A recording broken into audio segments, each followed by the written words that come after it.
everybody came here with the intention to get the deal done. However, it is clear that we are living in an era of significant political complexity. We are living in a time of economic challenges and obviously multilateral complexity. But despite those profound challenges that were journeyed, despite the disappointment that we all leave with, that we have to accept that significant progress was made.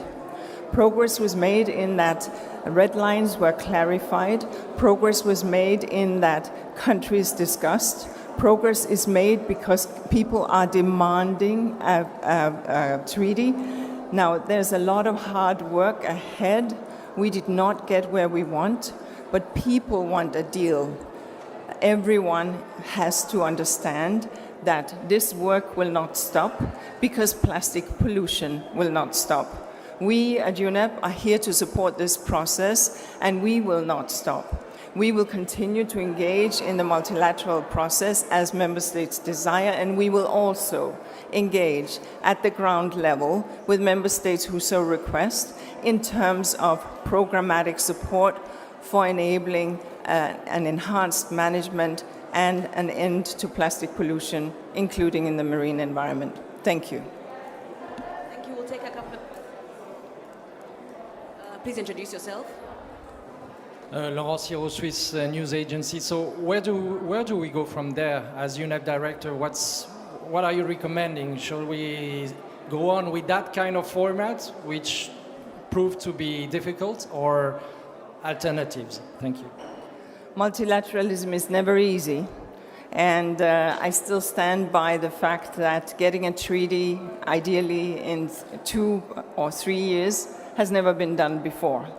Tell me of a treaty that has been done in shorter time, and then we can discuss. Would I have liked this in 2 years? Absolutely.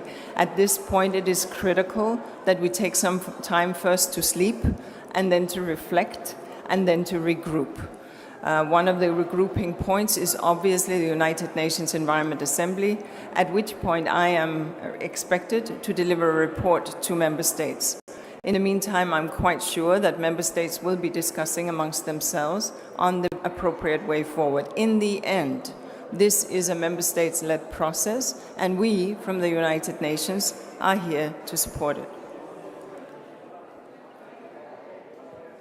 Hi, Jennifer from the AP. Just given the state of where things are at now, how progress has been going so far, I'm wondering what's your new timeline when the world wonders when it could have a treaty. Can you give us any sense of that? And what do you say to people who are disappointed that they didn't get a treaty here? To the people who are disappointed, I am in that group. I believe that everyone who cares about today, tomorrow, who cares about the future of our planet, and who cares about this problem that is getting ever present, I'm sorry, I'm really tired. That is getting ever-present, more intense. I believe that everybody is very disappointed. However, multilateralism is not easy. What I will say about the future, I can't say. We literally just walked off the floor. You will know that I am an impatient woman and that I will not settle until we have a pathway forward, but I need to obviously listen to member states and understand where we are going. And it is important that everyone takes time to reflect on what they have heard, because in the closed groups, in the contact groups, in the corridors of these halls, red lines have been mentioned for the first time in a true way, which will enable deeper pathway seeking as we move ahead. That's all the time we have this morning. Thank you very much, Ms. Anderson. Thank you very much, colleagues.